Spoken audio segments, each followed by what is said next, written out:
Prepare cables and tools. You are advised to pause the video or take a screenshot. Operation process. Route the cable through an AC connector.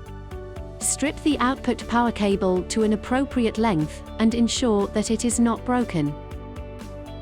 Strip the wires.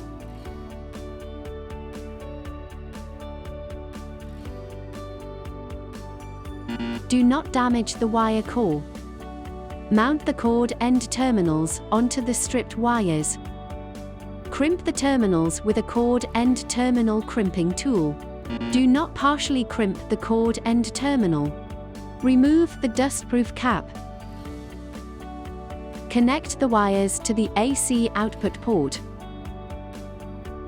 Tighten with a hex key.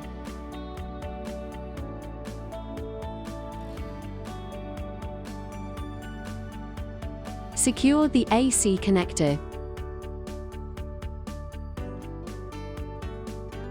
Select an appropriate AC switch in accordance with local industry standards and regulations. RCD rating is greater than or equal to N multiplied by 300 mA.